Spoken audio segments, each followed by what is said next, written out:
Good evening, friends. Tonight, we delve into something profound. Something that shaped not only human bodies, but the very fate of entire empires.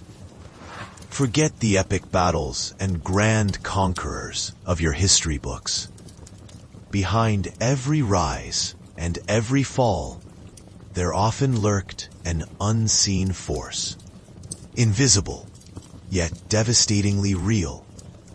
Your fate did not rest on skill in combat alone, but on whether your body could withstand an imperceptible foe.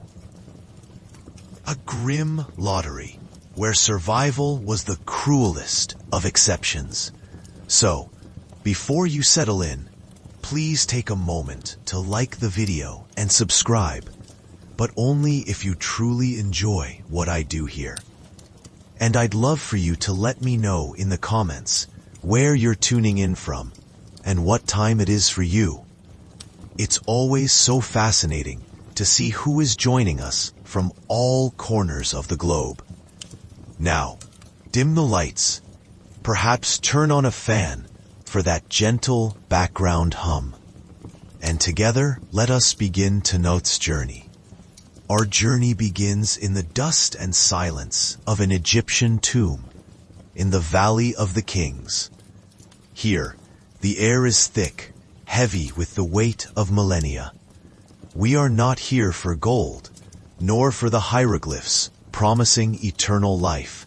We are here for a far more intimate and somber testament, etched not in stone, but into the parchment-like skin of a pharaoh.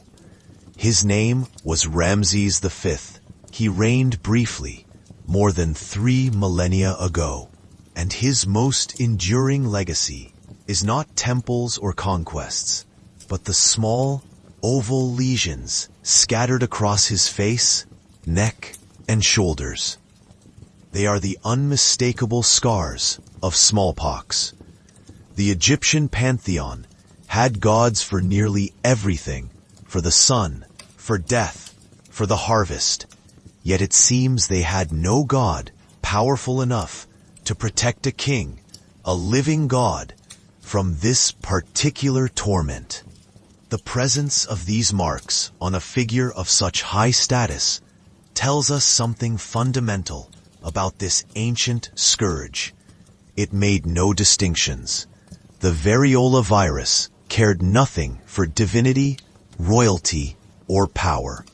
If you found your way into its sphere of influence, you became a potential host. And in the early great civilizations, humanity, unknowingly, was building the perfect sphere of influence for it. Smallpox is not a disease of the hunter-gatherer. It does not thrive in small nomadic bands. It requires one thing above all else, a constant source of new, non-immune hosts. It needs crowds. It needs cities. And humanity, in its ingenuity, provided them in spades. Along the fertile valleys of the Nile in Egypt, the Tigris and Euphrates in Mesopotamia, the Indus in modern-day Pakistan, and the Yellow River in China, we were undertaking a great experiment. It was called agriculture, and its byproduct was settled civilization. We stopped wandering and began to build. We built homes, granaries, temples, and most importantly for our tiny protagonist, we built dense networks of people living, working, trading, and dying in close proximity to one another. These early urban centers were wonders of ingenuity, but they were also hotbeds of infection. Sanitation was a concept for a distant future.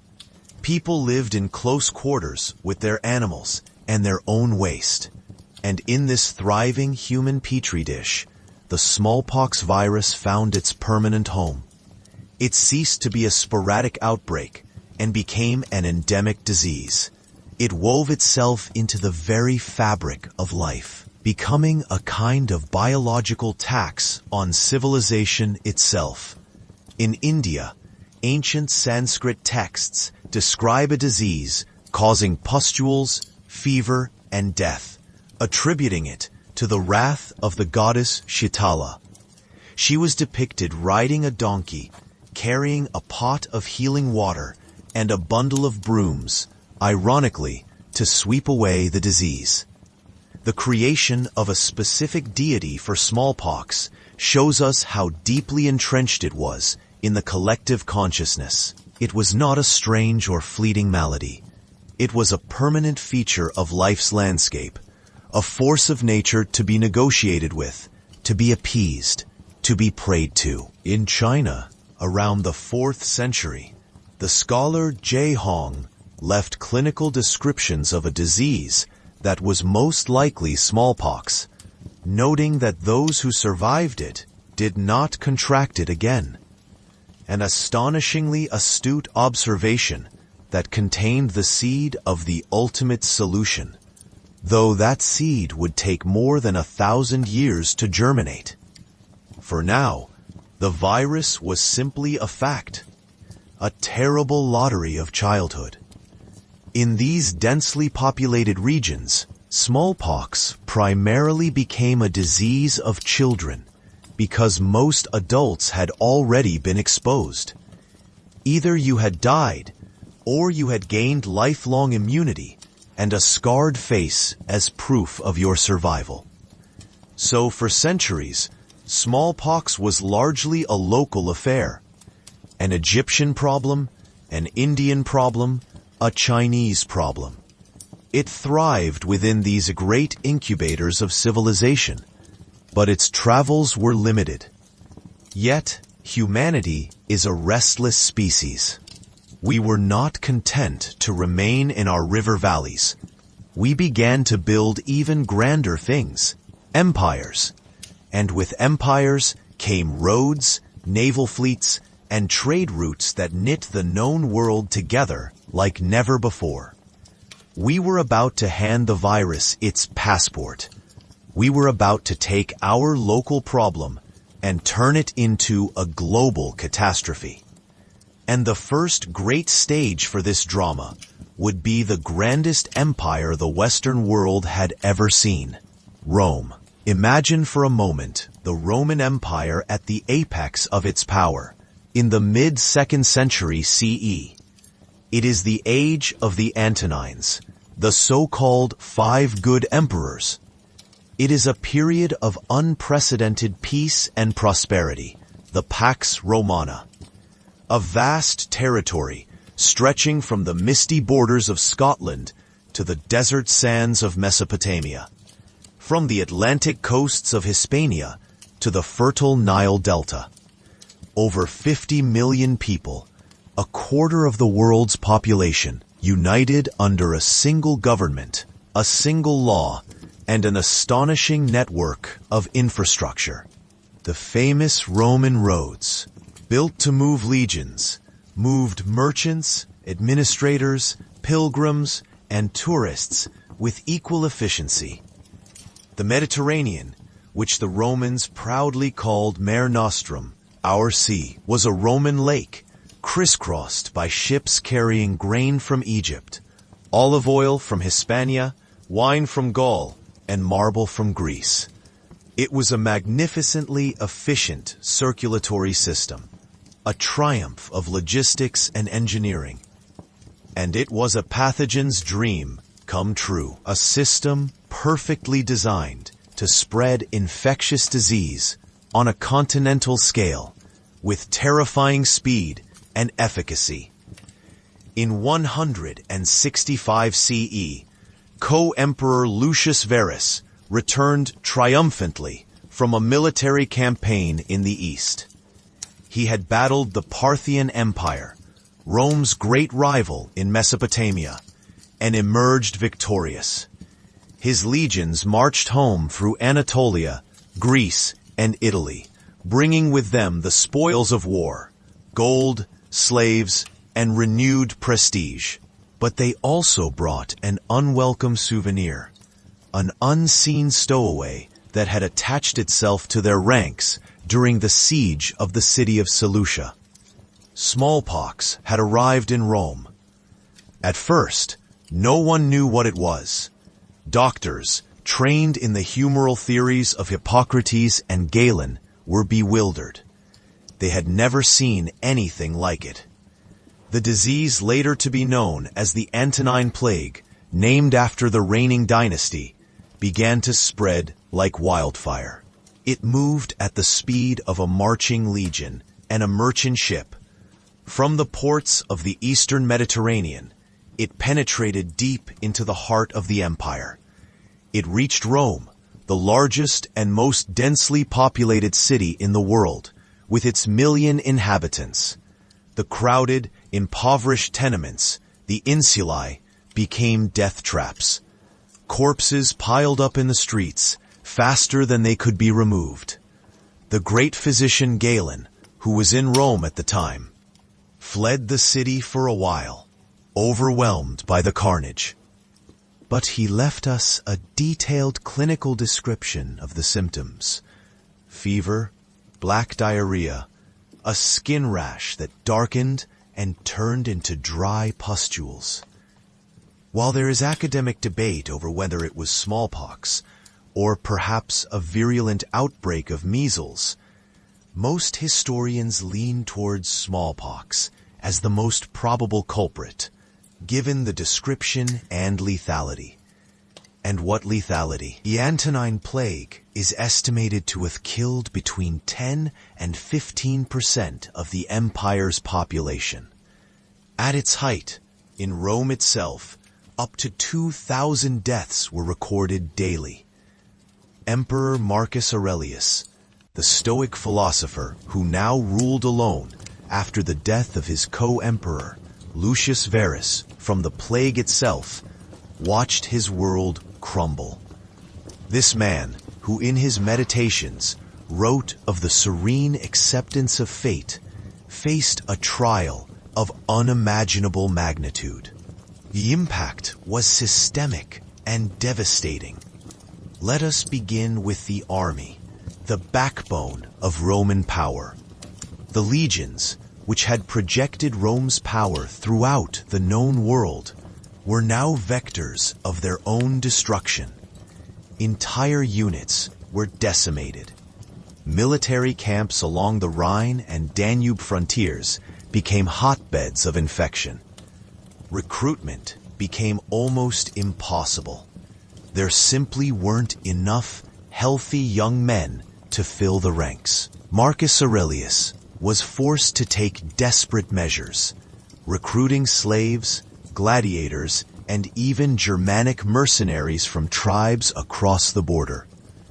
This decision, born of necessity, would have profound long-term consequences, gradually diluting the italic composition of the army and laying the groundwork for the barbarization of the legions in centuries to come. The borders, once secure, became porous and vulnerable. Then there was the economy.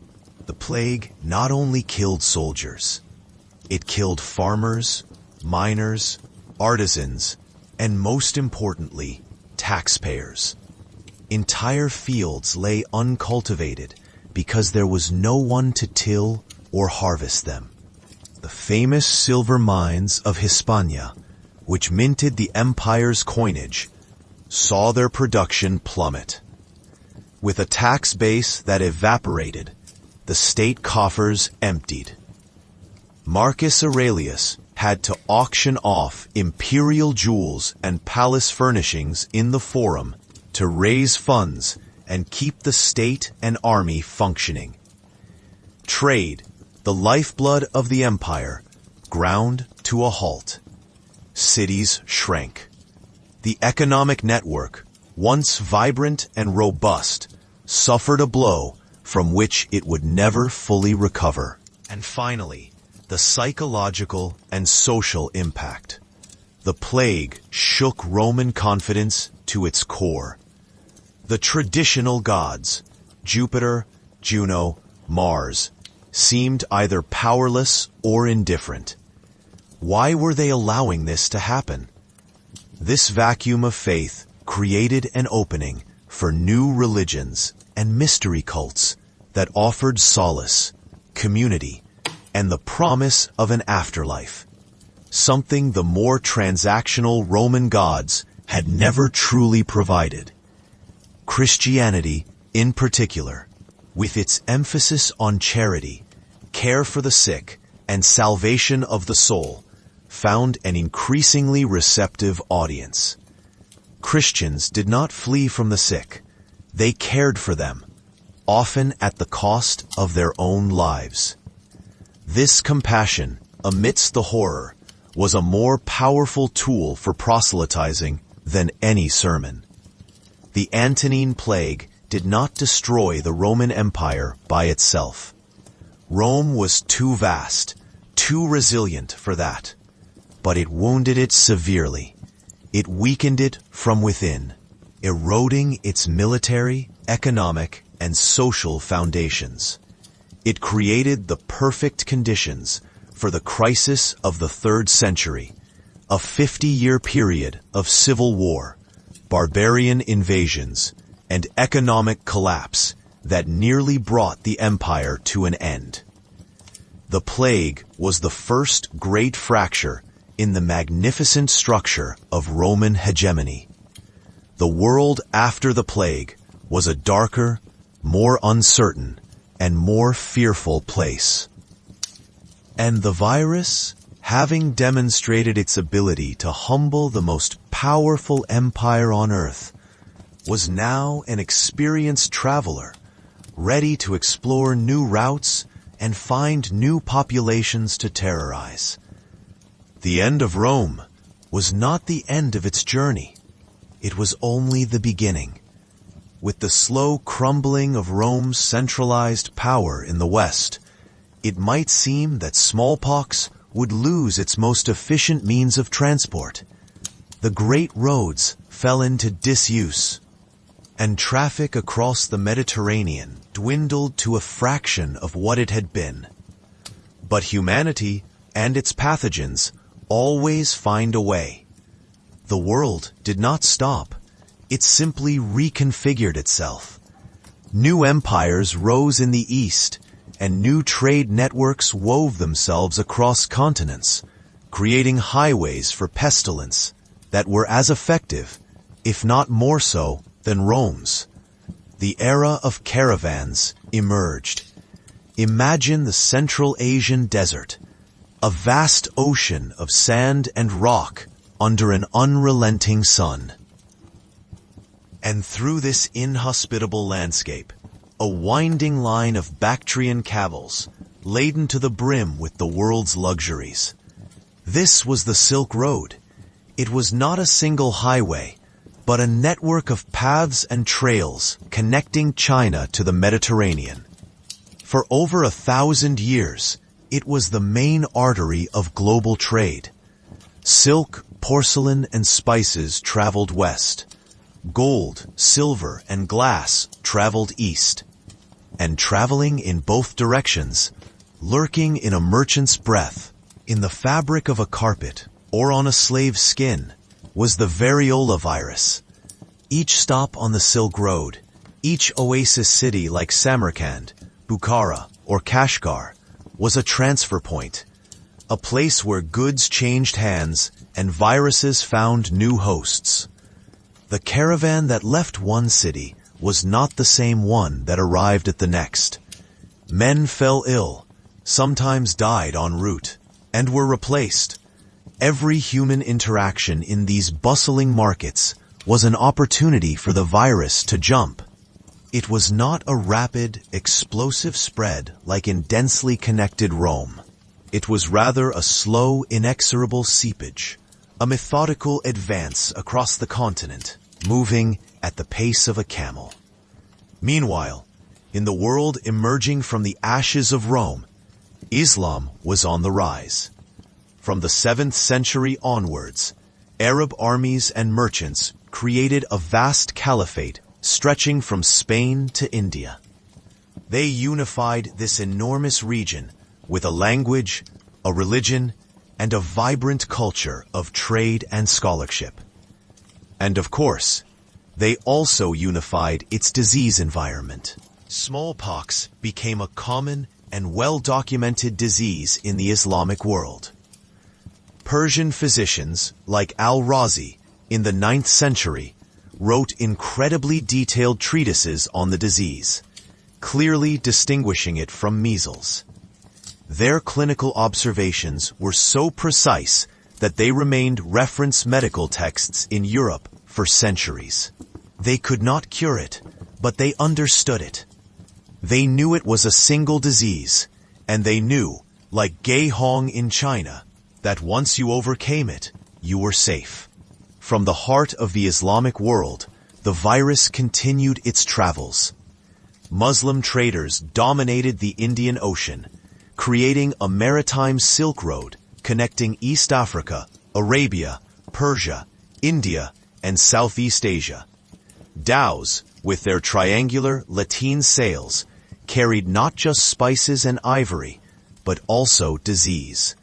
Every port was a new entry point, a new vulnerable population. It was through these networks that smallpox made one of its most devastating leaps, reaching Japan in 735 CE.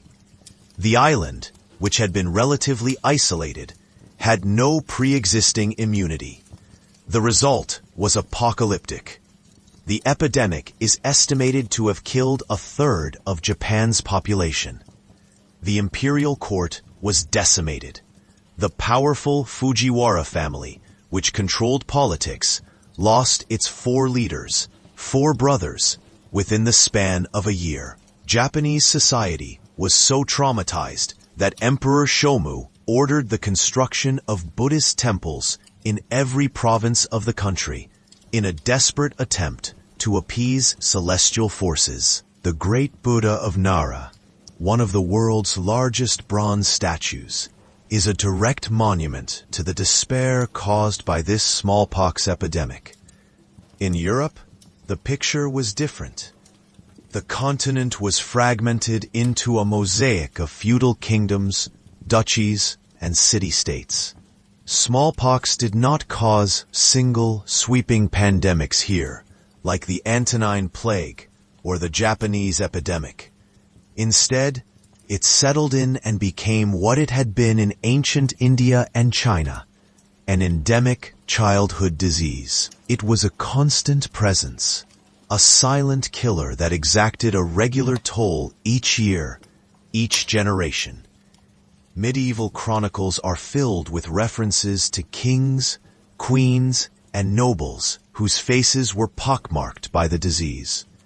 Surviving smallpox was so common that being unscarred was often noteworthy, a sign of particular beauty or good fortune. It became one of life's great filters. It is estimated that in medieval Europe, smallpox killed 1 in 10 children. In denser cities, that figure could be much higher. It shaped demographics in subtle but profound ways. Families had many children not only for economic reasons, but because they knew many would not reach adulthood. The disease was an invisible predator lurking in every nursery, and every so often, conditions were ripe for a more severe outbreak. Wars, as always, were excellent opportunities. The Crusades, for instance, which gathered armies from across Europe and dispatched them to the Middle East, were large-scale super-spreading events, mixing disease strains from different regions. Religious pilgrimages, which mobilized thousands of faithful along Europe's roads to shrines like Santiago de Compostela or Rome, also helped to keep the virus in circulation. Thus, by the close of the Middle Ages, smallpox had completed its conquest of the Old World. It had established itself firmly from the British Isles to the Japanese archipelago. It was no longer a stranger, but a permanent and feared member of the family. It had integrated itself into the ecology of human diseases, a constant companion in life and all too often in death. It had traveled in Roman legions, on Silk Road caravans, and aboard the ships of Arab merchants. It had struck down emperors and peasants alike, reconfigured societies, and left its literal mark on the face of humanity. But the world was about to become much, much larger. The Renaissance and the age of exploration were on the horizon. Humanity was about to set sail for new continents, and smallpox, as always, was ready to embark, preparing its most devastating biological weapon for an encounter that would change the fate of entire empires and continents. For now, however, the old world settled into an uneasy truce with its old enemy, a tense calm before the storm to come. And in that calm, we can find a moment to rest. The chilling breath of smallpox, already entrenched in the old world, was about to cross an entire ocean, carrying with it a promise of unprecedented annihilation for those who had never felt its embrace. When European sails swelled with the trade winds, and wooden hulls began to cut through the pristine waves of the Atlantic, they transported not only explorers in search of riches, but also an invisible passenger, a microscopic creature that nested in the skin and lungs of the crew. This was variola major, the disease that, for the peoples of the New World, would be less a plague and more an apocalyptic death sentence. The European explorers, unaware of the lethality they carried with them, landed on the shores of what we now know as the Caribbean, and with them, smallpox found its first victim in these virgin lands. It was the year 1518, and a ship departing from Santo Domingo for Cuba, with an already infected African slave on board, unleashed what would be the first documented outbreak of smallpox in the Caribbean. From there, the disease leaped from island to island, decimating the Taino and Carib populations, who completely lacked the immunity that generations of exposure had conferred upon Europeans. The accounts that have come down to us from those years speak of entire villages fallen silent, of cultivated fields left abandoned, of towns where not a single living soul remained to bury the dead. The mortality rate in these virgin populations often exceeded 80, even 90%. There was no defense, no knowledge, only a pestilence that spread like a wildfire, leaving in its wake a trail of unimaginable desolation. The inexorable march of smallpox did not stop at the islands. From the Caribbean, aboard the ships of Panfilo de Narvaez's expedition, the disease jumped to the mainland, reaching the coast of Veracruz in Mexico in 1520. This was the prelude to one of the greatest tragedies in human history, the backdrop for the fall of a vast and sophisticated empire, the Aztec Empire. Hernán Cortés had landed in Mexico in 1519, and although his forces were small compared to the scale of the Mexica Empire, his arrival coincided with the explosion of this new calamity. Smallpox swept through Tenochtitlan, the majestic Aztec capital, even before Cortés could launch his final siege. The descriptions from chroniclers, both Spanish and indigenous, are chilling.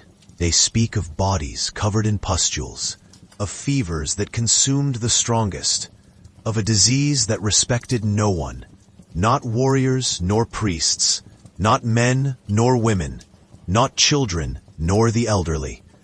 The Tlatoani Cuitlahuac himself, successor to the Moctezuma, who had been captured and killed by the Spanish, fell victim to smallpox just 80 days after ascending to the throne. His death was a devastating blow to Mexica morale and command structure. The city, already besieged by Spanish forces and their Tlaxcalan allies, became a vast hospital and cemetery. The defenders, weakened, demoralized, and decimated by the disease, could barely muster the strength to resist.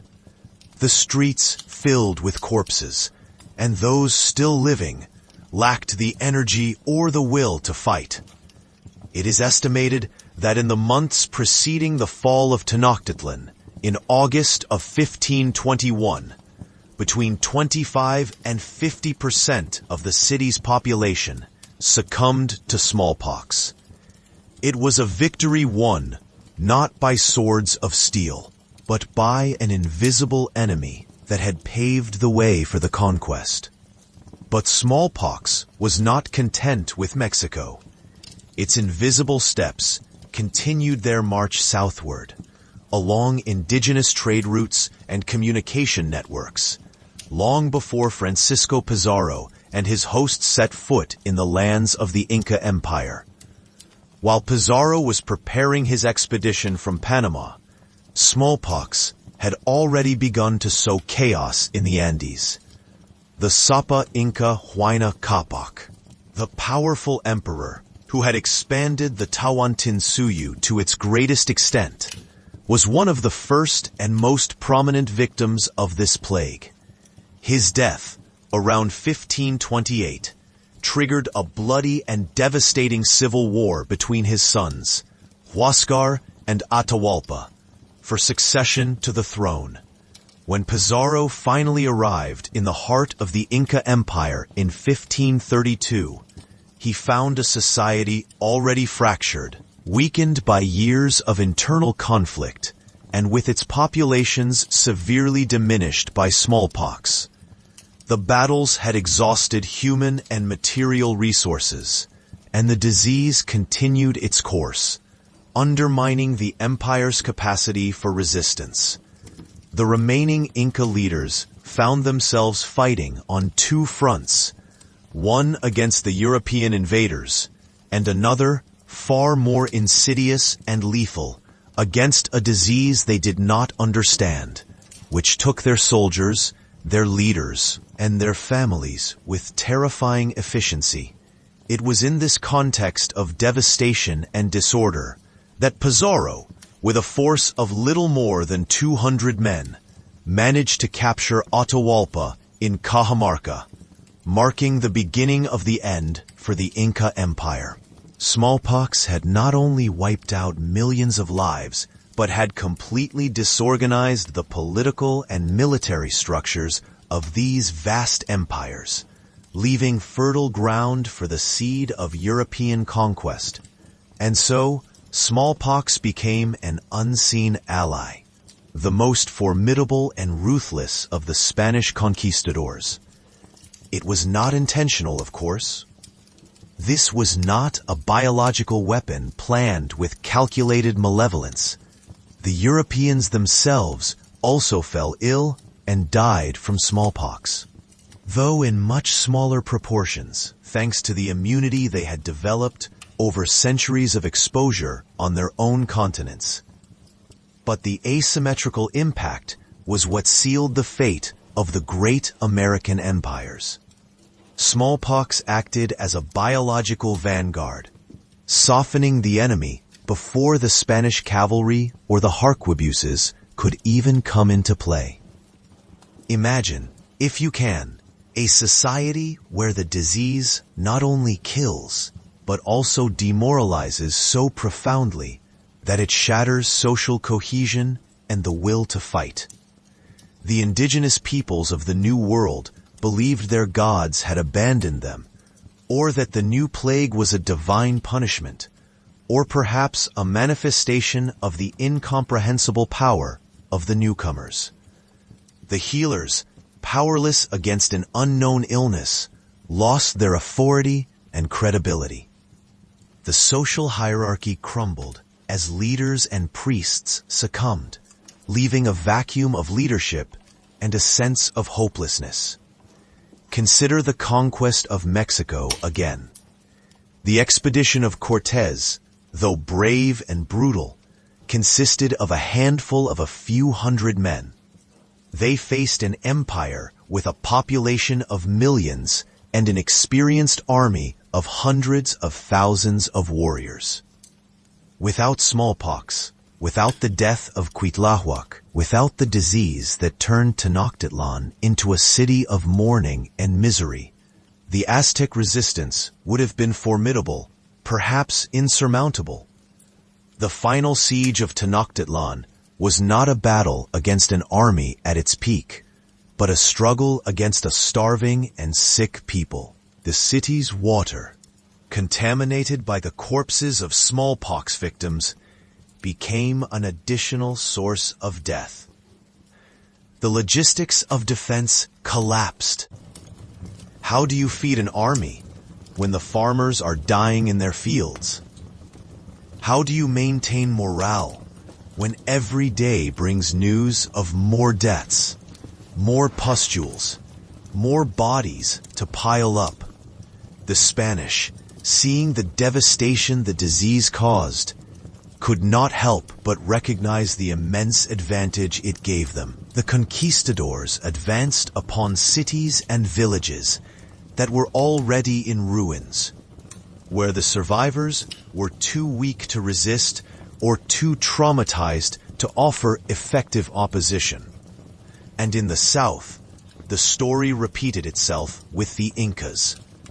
The death of Huayna Capac was the trigger for a fratricidal civil war that divided the empire into two warring factions, led by Huascar and Atahualpa. By the time Pizarro arrived, the empire was already mortally wounded, not only by smallpox itself, but by the anarchy and exhaustion that the War of Succession had caused. Atahualpa, despite his victory over Huascar, had spent precious resources and lives consolidating his power, and smallpox continued to thin his forces.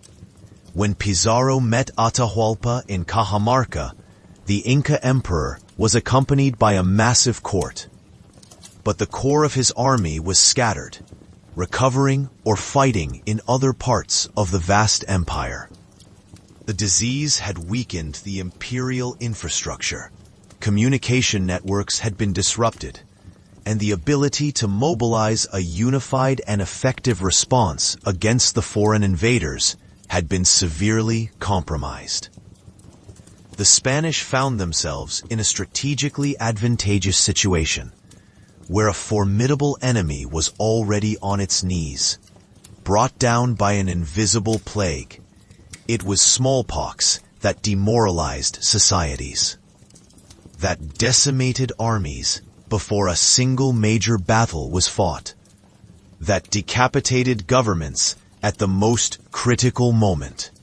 It was the great equalizer, allowing a handful of men with steel weapons and an insatiable thirst for gold to subjugate vast empires with millions of souls. Without smallpox, the history of the Americas would have been, without a doubt, drastically different. The discovery of America was for its inhabitants the discovery of death. Now, do not for a moment believe that this macabre dance of smallpox was confined to the distant shores of the New World. Oh no, smallpox was a constant presence, an ominous shadow that loomed over the crowned heads of Europe, a force with the power to rewrite dynastic history with every single pustule. Between the 16th and 18th centuries, no monarch or heir to the throne was safe from its contagion. The disease was an unwelcome but relentlessly present guest in the most opulent courts and the most sacred halls of European royalty. It was the great leveler, reminding kings that, despite their divine right, they were as vulnerable as the humblest of their subjects, and yet their survival or their death could have ramifications that altered the course of entire kingdoms and changed the political map of the continent. Take, for example, the fate of the English monarchy at the end of the 17th century. The glorious revolution of 1688 had deposed James II and installed William III of Orange and his wife, Queen Mary II, as joint monarchs. It was a new chapter, a constitutional experiment in English history. But fate often has a particularly dark sense of humor. In December of 1694, as London was shrouded in winter fog, Queen Mary II, barely 32 years old, contracted smallpox. Despite the best physicians of the age, despite the prayers of the nation, the disease consumed her quickly. She died on December 28, 1694. Her death was a tremendous blow, not only personally for her husband William, he was said to be inconsolable, but also politically. Mary was the daughter of James II, and thus represented the dynastic connection to the legitimate line that helped legitimize the new regime. Her death left William III as the sole monarch, a Dutch king with no direct blood ties to the English crown on his own. This rekindled Jacobite hopes of restoring James II, and later, his son. The succession became precarious, dependent on the life of her sister, Princess Anne, and her frail offspring. Smallpox, unwittingly, had introduced a new layer of instability into a monarchy that was just beginning to find its footing. Let us now travel to 18th century France, the pinnacle of Bourbon absolutism. Louis XV, great-grandson of the great Louis XIV, had ascended the throne in 1715. He himself had survived a bout of smallpox in his childhood, a trial that was considered a mark of strength, or perhaps of divine favor. But the fate of his lineage would be less fortunate. Smallpox was a serial killer of French royalty. In 1712, a smallpox outbreak swept through the royal family, taking his father, the Dauphin Louis, Duke of Burgundy, his mother, Marie Adelaide of Savoy, and his older brother, the Duke of Brittany, all within a matter of weeks. Only the young Louis XV, then an infant, and his younger brother were spared, saved by their governess, who kept them away from the contagion. It was a miracle that nearly extinguished the main line of the Bourbons. But smallpox would return to claim its due. In 1774, Louis XV himself, at 64 years of age, contracted the disease. His courtiers, who had seen so many die from the illness, were horrified. Despite the desperate efforts of the physicians, the disease manifested in its most virulent form. His pustules became so grotesque that the stench pervaded Versailles, and his courtiers fled. He died on May 10, 1774. His death brought his grandson, Louis XVI, and his wife, Marie Antoinette, to the throne. An inexperienced couple who would inherit a kingdom on the brink of bankruptcy and revolution. Smallpox had not only changed the monarch, but had accelerated the timeline, bringing onto the stage the actors of one of history's bloodiest dramas. And it wasn't just these two. Smallpox was a constant epidemic in the courts. Peter II of Russia, a Tsar of just 14 years, died of smallpox in 1730, leading to a succession crisis that saw Anna Ivanovna ascend the throne. Joseph I of Austria, Holy Roman Emperor, also succumbed to smallpox in 1711, affecting the balance of power in the War of the Spanish Succession. Maria Theresa of Austria, the great empress, survived smallpox, but her daughter-in-law, Empress Josepha of Bavaria, was not so lucky, dying in 1767, and then her younger son, Maximilian Franz, also contracted the disease and survived with severe scarring. Maria Theresa herself suffered a severe outbreak in 1767, and while she recovered, the disease claimed the lives of her son and daughter-in-law, prompting her to more vigorously promote inoculation in her court. The lists of European royalty scarred by smallpox or killed by it are astonishingly long. It was a grim reminder that even absolute power was helpless before the microscopic scourge. Those who survived, though often disfigured by scars, were regarded with a mixture of respect and fear, as if they had overcome a divine ordeal. The pockmarked crowns of Europe were a silent testament to the undeniable power of smallpox to shape the destiny of nations, time and time again. Survival was, in a way, a form of power. The scarring, which for a commoner might be a social stigma or a disadvantage, could for a monarch or a royal who had survived become a visible sign of resilience, of having conquered death. It was a kind of biological baptism by fire, the stability of a dynasty, the continuity of a royal lineage. All could hang by a thread when smallpox entered the palace. It alters the air, it alters alliances, it alters foreign policy. And thus, smallpox silently wrote and rewrote the political history of Europe, one pustule at a time. There were no negotiations, no treaties, no diplomatic agreements with this plague. It simply arrived, did its work with brutal efficiency, and then retreated, leaving behind a new political landscape and a new line of succession, marked, often literally, by its relentless passage. And with each royal death, the awareness of its threat grew ever sharper, ultimately driving the desperate search for a defense.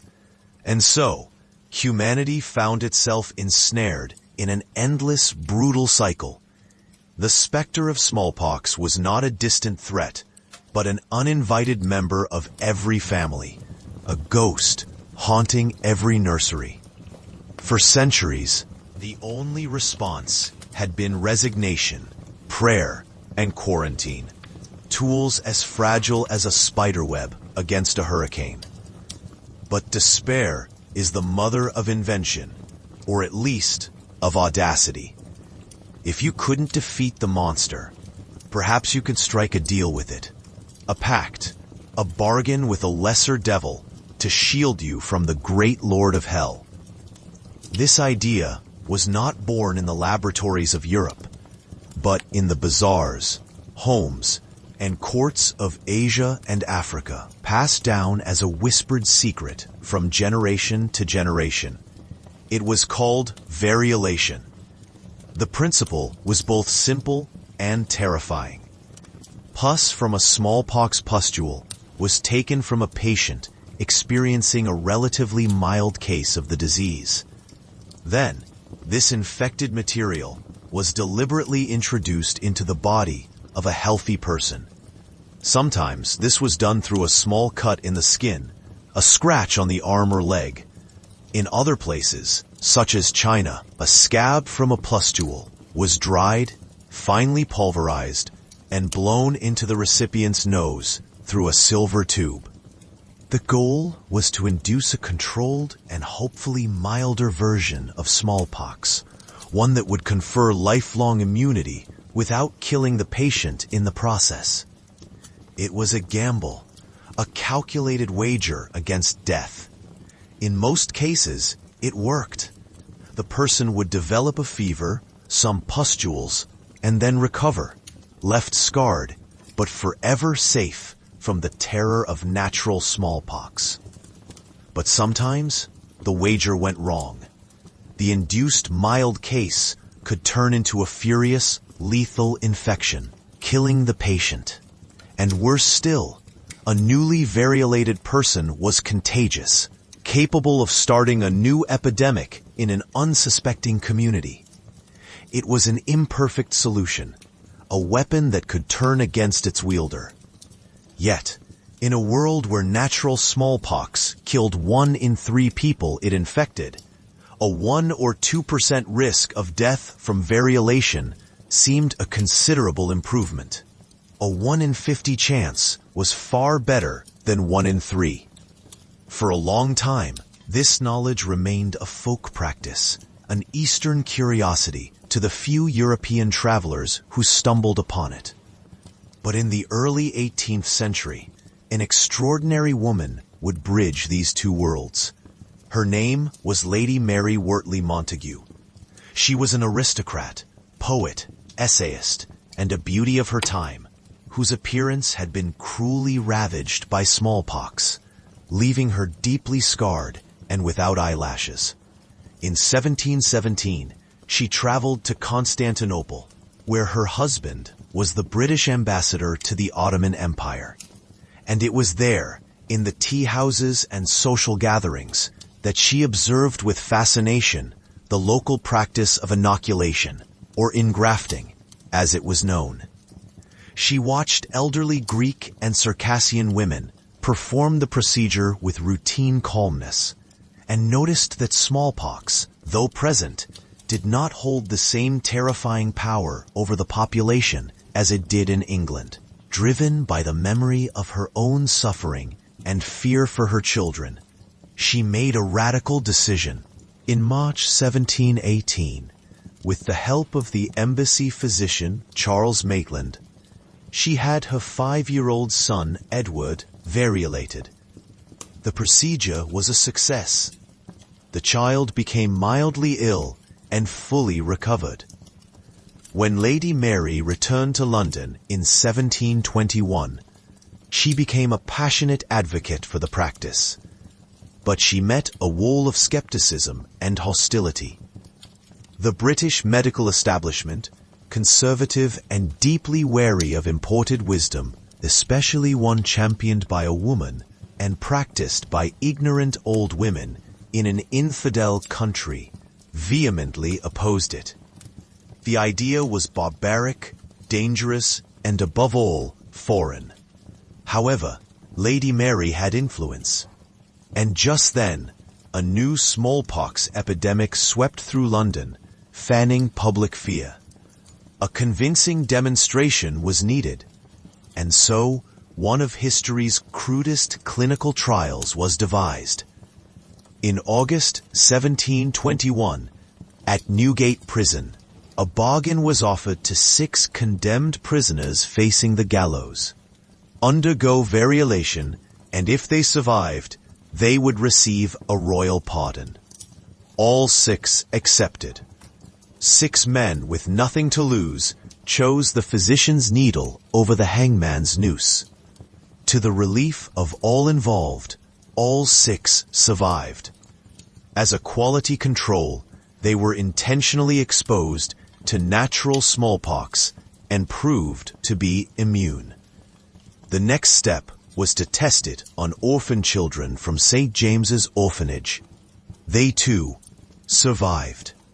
With this evidence in hand, the Princess of Wales, Caroline of Ansbach, an intelligent and progressive-minded woman, took the ultimate step and allowed her 2 daughters, Amelia and Caroline, to be variolated in 1722. The royal seal of approval changed everything. Variolation became fashionable among the aristocracy and upper classes. It remained a costly and risky procedure, but for those who could afford it, it offered tangible hope against the plague. Meanwhile, across the Atlantic, a parallel story unfolded in Puritan Boston. In that same crucial year of 1721, smallpox arrived in the city aboard a ship from the Caribbean, the HMS Seahorse. The disease spread like wildfire through the dense, populated city. Reverend Cotton Mather, one of the most prominent intellectual figures in the American colonies, a man of immense erudition, but also deep faith, watched the horror with growing alarm. Mather was no stranger to tragedy. He had lost several of his children to various diseases. But he was not a man to resign himself to fate. He was a member of the Royal Society of London and avidly read their publications. Through these, he had heard of variolation. But his knowledge was not just theoretical. He had a much more direct source. Years earlier, he had asked an enslaved man in his household, a man he called Onesimus, if he had ever had smallpox. Onesimus replied that he had, and had not. He explained that where he came from in West Africa, it was common practice to take a little smallpox juice and introduce it into a cut on the body, which ensured one would only suffer a very mild version of the disease. He showed Mather the scar on his arm. When the 1721 epidemic struck, Mather remembered the conversation with Onesimus and the Royal Society reports. He saw a providential tool, a way for science and faith to work together to save lives. He became a fervent advocate for variolation and convinced a physician, Dr. Zabdiel Boylston, to carry out the procedure. Boylston, displaying immense courage, first variolated his own son and 2 of his enslaved people. Then they began to offer it to other Bostonians. The reaction was violent. The population, terrified and superstitious, viewed variolation as an abomination, an interference with the will of God. Who were Mather and Boylston to play God? To deliberately spread a disease? They were accused of trying to spread the plague rather than stop it. Sermons denounced them from pulpits. Pamphlets were published against them. People shouted at them in the street. One night, someone threw a lighted grenade through the window of Cotton Mather's home. Luckily, the fuse detached and it did not explode. Tied to it was a note that read, "Cotton Mather, you dog, damn you. I'll inoculate you with this, with the smallpox for you." But Mather and Boylston persisted, keeping meticulous records. At the end of the epidemic, the numbers told the story. Of the nearly 6,000 Bostonians who contracted smallpox naturally, 844 died. Approximately 1 in 7. Of the 287 whom Boylston variolated, only 6 perished. Approximately 1 in 48. The evidence was overwhelming. Variolation, despite its dangers, worked.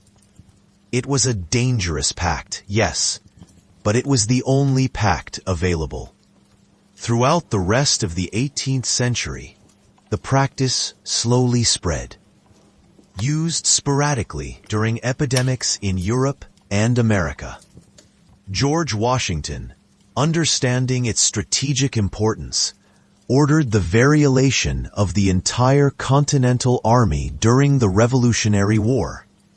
A massive logistical decision that undoubtedly saved his army from decimation and likely changed the course of the war. But the technique remained a blunt instrument. The world needed something better, something safer. A way to gain protection without having to dance with death itself. The answer would not come from royal courts or theologians in great cities, but from the quiet observation of a rural doctor in the English countryside, and from the folk wisdom passed down in stables and dairies.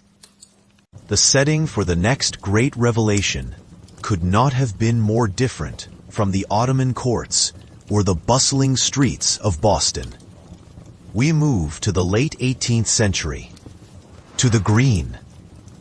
rolling hills of Gloucestershire in western England, a land of pastures, dairy farms, and a life that unfolded to the rhythm of the seasons. Here, smallpox remained a feared presence, a shadow that could fall upon any village at any time. And here lived a man named Edward Jenner. Jenner was no high society London physician.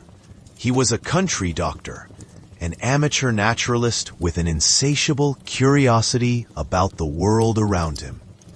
He spent his time not only tending to his patients, but also studying the behavior of cuckoos and collecting fossils. He was a man of the Enlightenment, yes, but with his feet firmly planted on the earth, his knowledge shaped as much by direct observation as by textbooks. During his rounds, Jenner repeatedly encountered a strange piece of local folklore, an old wives' tale circulating among the country folk. Milkmaids, the young women who spent their days in close contact with cattle, insisted that they could not contract smallpox. The reason, they said, was that they had already contracted cowpox. Cowpox, a much milder disease caused by a related virus, caused painful but non-fatal pustules on cows' udders.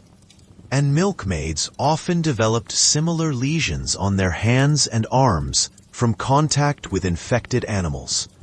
They would experience a mild fever, general discomfort, and then fully recover, with nothing more than a few scars on their hands to remind them. Many physicians dismissed this as mere peasant superstition. But Jenner, with his observant mind, wondered if there might be some truth to it.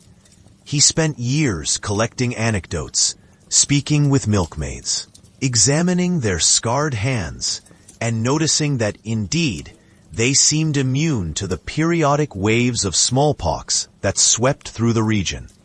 The idea took root in his mind. What if cowpox, this trivial ailment, could somehow protect against the terror of human smallpox? What if one could deliberately take material from a cowpox pustule and introduce it into a healthy person, conferring immunity without the terrible risk of variolation? It was a bold hypothesis, and there was only one way to test it. It required an ethical leap that today would seem unthinkable, but in an era accustomed to omnipresent death, the calculation of risk was different. The day arrived on May 14th, 1796. Jenner found the perfect subjects for his experiment. The first was a young milkmaid named Sarah Nelmis, who had fresh, active cowpox lesions on her hand. The second was a healthy 8-year-old boy named James Phipps, Jenner's gardener's son. The scene, though monumental in its implications, must have been incredibly simple.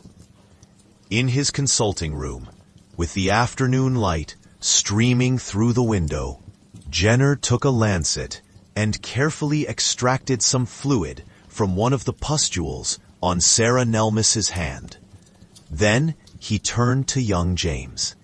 He made 2 small, shallow incisions on the boy's arm and rubbed the infectious material into the wounds. The waiting began. Over the next few days, James Phipps developed a mild fever and felt some malaise. A pustule formed at the inoculation site, which then healed and disappeared, just as Jenner had predicted. The boy recovered quickly, with no major complications. The first part of the experiment had been a success. But now came the ultimate test, the truly frightening part.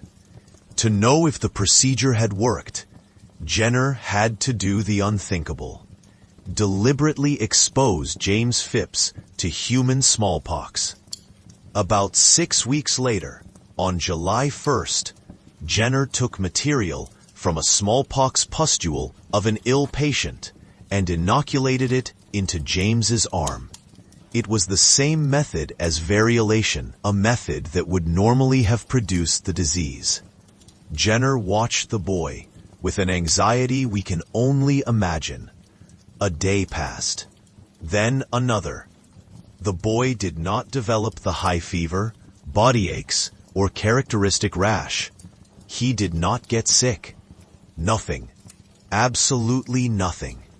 The boy's body, primed by its encounter with the more benign cow virus, had recognized and neutralized its deadlier cousin. The immunity was real. The milkmaid's tale was no mere tale. It was the key to saving humanity.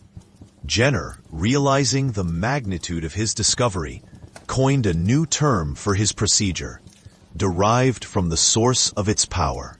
From the Latin word for cow, vacca, he created the term vaccination. It was the cow thing, a humble, rustic name for one of the greatest advancements in the history of medicine. He repeated the experiment with other children, including his own 11-month-old son, obtaining the same successful results. Confident in his findings, he wrote a paper detailing his research and sent it to the Royal Society of London, the leading scientific institution of the time. To his dismay, they rejected it. The concept seemed too revolutionary, the evidence too scant. Undeterred, Jenner paid out of his own pocket for the publication of his research in 1798 in a small pamphlet titled An Inquiry into the Causes and Effects of the Variola Vaccinae. At first, the reaction was a mixture of interest and fierce skepticism. Variolators, who had built lucrative careers on the older method, attacked it as dangerous and unreliable. Satirical caricatures emerged, depicting newly vaccinated people growing cow heads, horns, and udders. It was argued that it was unnatural and profane to mix animal matter with the human body. But the advantage of vaccination was undeniable. It was far safer than variolation, with a near-zero risk of death, and it did not turn the recipient into a source of smallpox contagion. The idea began to spread, first across Britain, then throughout the rest of the world. With astonishing speed for the era, humanity no longer had to make a pact with a lesser demon. It had found a guardian, an unexpected ally in the humble dairy cow. The challenge now was logistical: how to carry this miracle from a small English village to the ends of the earth. Jenner's discovery was not merely a medical breakthrough. It was an event that fit perfectly with the spirit of the age.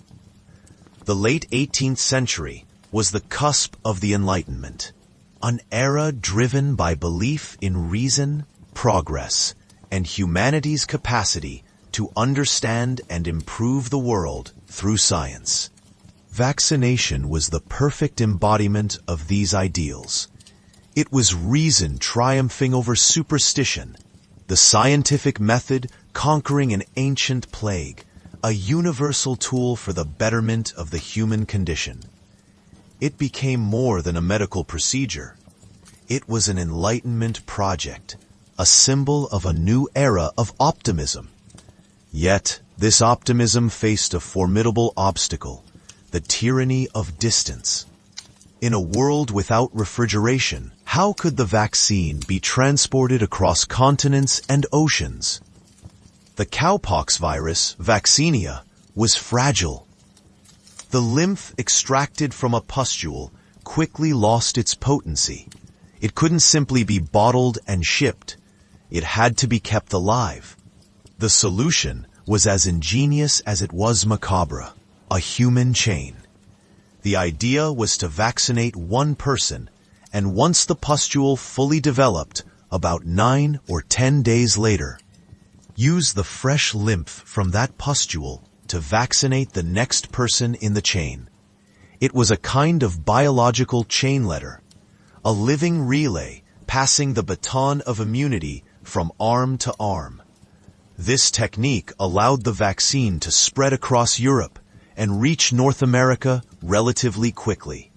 Thomas Jefferson, an Enlightenment man par excellence, became a staunch advocate and oversaw the first vaccination trials in the United States. But the greatest challenge was to bring it to the vast and distant colonial empires of the European powers. And it was Spain, an empire often considered in decline during this era, that undertook the most ambitious and extraordinary public health mission in history. The undertaking became known as the Royal Philanthropic Vaccine Expedition, or the Balmis Expedition, after its director, Dr. Francisco Javier de Balmis. King Charles IV of Spain, whose own daughter, Infanta Maria Teresa, had died of smallpox in the year 1803, the goal was to bring the vaccine to all territories of the Spanish Empire, from the Americas to the Philippines. Balmis, a military physician with experience in the colonies, perfectly understood the logistical problem of transport. To keep the vaccine alive during the long journey across the Atlantic, he devised a bold plan. He would use a group of orphan children as living sequential carriers of the vaccine. On November 30th, 1803, the corvette Maria Pita set sail from the port of La Coruña in northwestern Spain. Aboard were Balmis, a team of doctors and nurses, and 22 orphan children, aged 3 to 9. Also aboard was a remarkable figure, Isabel Zendal Gomez, the director of the La Coruña orphanage. She was hired to care for the children during the voyage, becoming the first woman in history to participate in an international health mission. Her role was crucial, providing maternal care for the children, who were, in essence, the living vessels of the medical miracle. The method was precise. Just before departure, 2 of the children were vaccinated. During the journey, as their pustules matured, their lymph was used to vaccinate 2 more children. And so on, in pairs, from arm to arm, an unbroken chain of immunity was maintained across the vast ocean. The expedition first reached the Canary Islands, then Puerto Rico, and from there to Venezuela. At each port, the scene was a mixture of awe and relief. Local authorities and crowds of desperate parents brought their children to receive protection. Balmis and his team not only vaccinated thousands of people, but also established local vaccination boards, teaching local doctors how to perform the procedure and how to maintain the vaccine chain using local children. Their mission was not just to administer the vaccine, but to make it self-sustaining. From Venezuela, the expedition moved to Cuba and then to Mexico. In Mexico, the mission split. Balmis, true to his global objective, took a new group of Mexican children and embarked on the Manila Galleon to cross the Pacific, one of the longest and most arduous sea routes in the world. He successfully brought the vaccine to the Philippines, and from there, even to Macau and Canton in China, introducing Jenner's technique to the Far East. Meanwhile, a second-in-command, Dr. Jose Salvani Iopart, led a sub-expedition southward, embarking on an epic journey through South America. For 7 years, Salvani and his team traveled through the most difficult terrains imaginable, crossing jungles, deserts, and the icy heights of the Andes, bringing the vaccine to the peoples of what is now Colombia, Ecuador, Peru, and Bolivia. It was a journey of incredible dedication and immense suffering. Salvani lost sight in one eye, suffered from malaria and dysentery, and eventually died of exhaustion in Cochabamba. Bolivia, in 1810, a martyr to the cause of public health. The Balmis expedition was an astonishing triumph, an unprecedented feat of logistics, perseverance, and humanitarianism. It is estimated to have directly vaccinated hundreds of thousands of people and established systems that allowed millions more to be vaccinated. Alexander von Humboldt, the great naturalist and explorer, called it the most memorable journey in the annals of history. It was, in many ways, the first global disease eradication program. However, this story of the Enlightenment and philanthropy has a more complex face. The spread of vaccination in the 19th century cannot be separated from the context of imperialism. For colonial powers like Great Britain, France, and Spain, vaccination was not merely an act of benevolence. It was also a supremely practical tool of state. Empires ran on labor, and smallpox epidemics were disastrous for economic productivity. A healthy, growing native population meant more workers for plantations, mines, and infrastructure projects. It meant more taxpayers and soldiers. Vaccination helped protect the empire's most valuable investment, its human capital. Furthermore, Western medicine, and vaccination in particular, became a powerful tool of soft power. It was a tangible demonstration of the supposed superiority of European civilization. By offering salvation from a feared disease, colonial powers could present themselves as benevolent benefactors, peacekeepers, and modernizers, often masking the exploitation and violence inherent in the colonial project. In British India, for example, mass vaccination programs were established, but often met with resistance from a population wary of their rulers' intentions, and seeing the vaccinator's needle as another form of colonial penetration and control. Vaccination thus became an act charged with politics, a meeting point between public health and imperial control. It was at once a life-saving gift and an arm of the imperial machinery, a perfect illustration of how even humanity's greatest advancements are inextricably linked to the complex and often dark currents of history. The arm that received the vaccine needle received not only immunity, but also an indelible mark of the reach and power of a world rapidly changing under the impetus of science and empire. And so, the 20th century dawned, noisy and full of itself. A century of combustion engines, of electric lights banishing the night, of telegrams crossing oceans in an instant. A century of penicillin, of quantum physics, of the promise of a rational, ordered future. And yet, amidst all this clamor of progress, the old ghost kept walking, silent, methodical. Smallpox hadn't read the headlines about the brilliant new world. It cared nothing for jet planes or radio transmissions. It had a job to do, a lineage to continue, and it did so with an efficiency that would have made any industrialist of the era blush. Throughout the 20th century, smallpox is estimated to have claimed between 300 and 500 million lives. Let's reflect on that number for a moment. It's not a typo. It's more than all the deaths from World War I, World War II, the Korean War, and the Vietnam War combined. It is a harvest of souls so vast it defies imagination, carried out not by armies with flags and tanks, but by a particle of protein and DNA that cannot even be considered truly alive. A persistent killer, working silently on the margins of progress.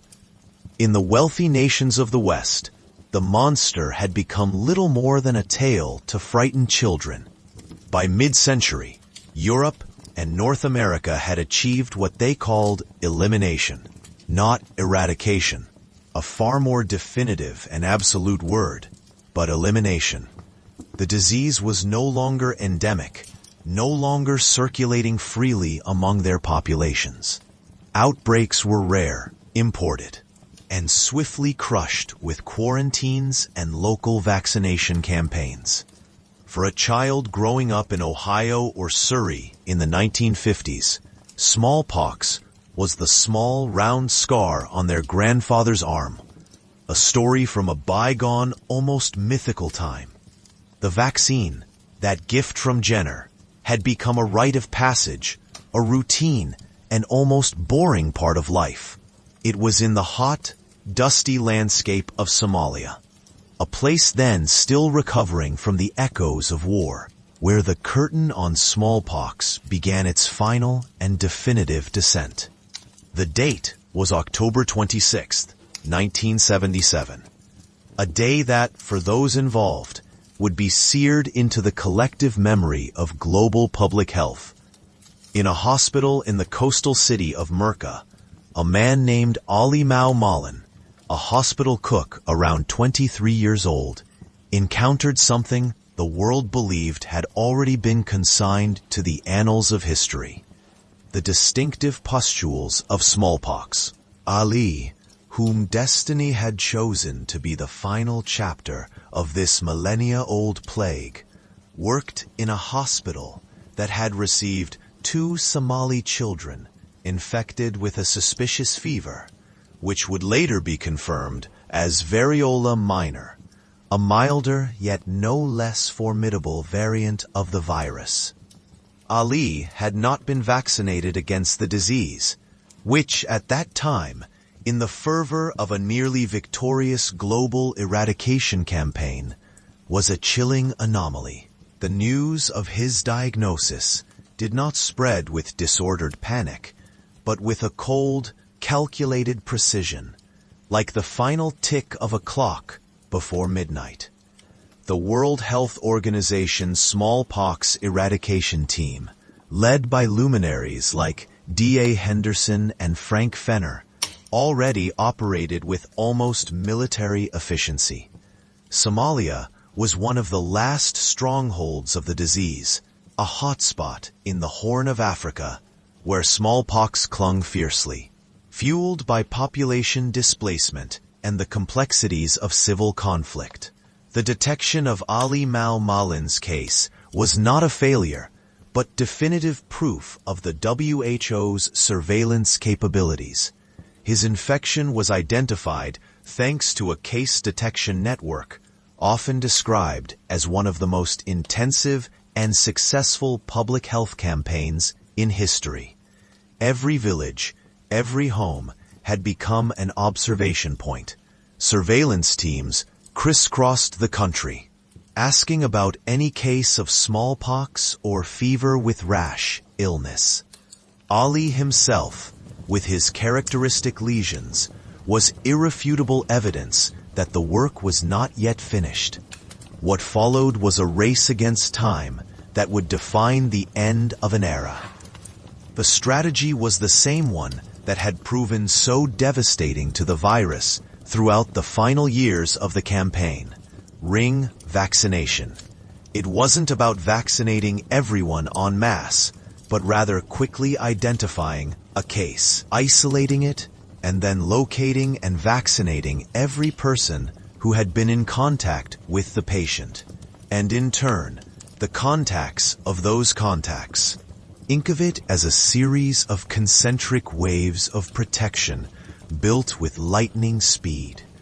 In Ali's case, this meant that teams were mobilized, not only in Merka, but throughout the surrounding region, to locate every soul Ali might have crossed paths with since the virus nested in his body. His hospital colleagues, his neighbors, his family, the market vendors he frequented, even the bus passengers he might have traveled with. The search was exhaustive, meticulous, almost obsessive. It is estimated that some 50,000 people in the vicinity of Merca were vaccinated in just 4 weeks, an astonishing logistical deployment in a country with limited infrastructure. Ali Mao Malin survived smallpox. He recovered completely with the usual scars, but alive. His case, instead of being a starting point for a new wave, became the end point. After his recovery, there were no more smallpox cases in Somalia, and thus in the world. The WHO's clock began to tick. 60 days of intensive surveillance without finding a single new case since the last known one. Then, another 2 years of reinforced surveillance worldwide, an extended incubation period to ensure that not a single trace of the virus had hidden away in some forgotten corner of humanity. Every rumor of a rash, every unexplained fever in every corner of the planet was investigated with the seriousness of a global emergency. WHO teams, already expert in this macabre dance with the virus, were tireless. They could not afford the luxury of complacency. A single undetected outbreak could undo decades of work and sacrifice. The story of Ali Mao Malin, the last natural smallpox patient, is not just the story of a man and his illness, but the epic tale of global surveillance, scientific tenacity, and international cooperation brought to its highest expression. His recovery and the absence of further cases marked the beginning of the end for smallpox on the planet. It was the last spark before the flame died out. The world waited, holding its breath, for it to become official. And so came May 8th, 1980. At the World Health Assembly in Geneva, the World Health Organization made a declaration that would resonate through history. Smallpox had been eradicated. Not controlled, not reduced, but eradicated. Completely. It was gone.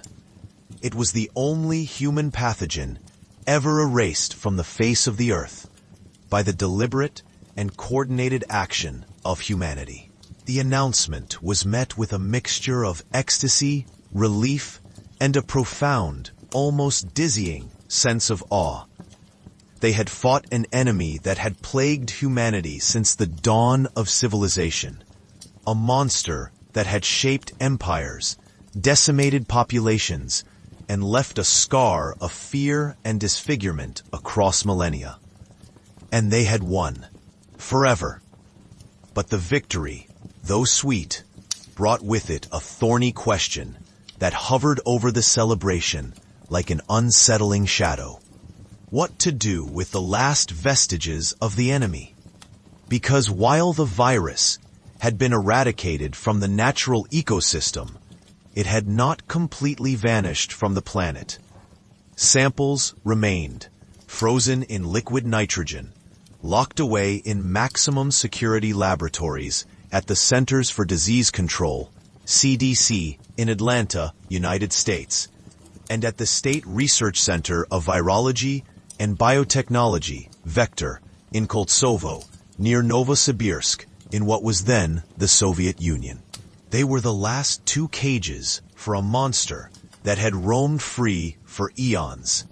The debate that ensued was fierce, passionate, and laden with ethical and security implications that still resonate today.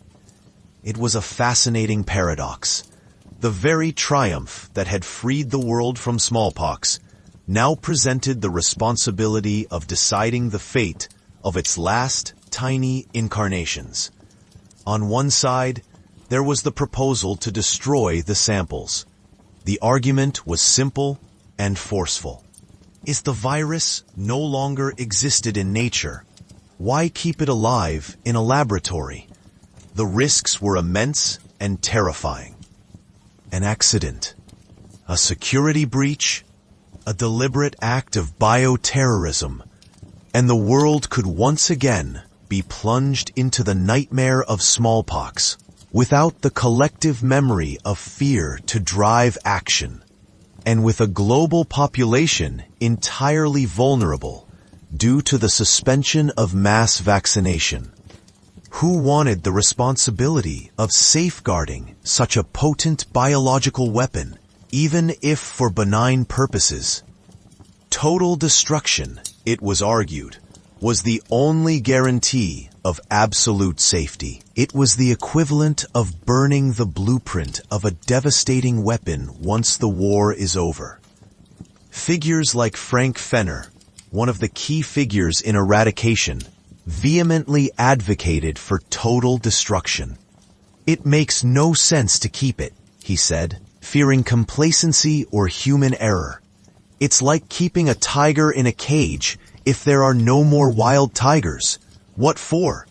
But there was an equally passionate and articulate faction that defended preservation. Their arguments were more complex, more nuanced, yet no less convincing to some. They maintained that smallpox, though eradicated, remained an invaluable scientific resource.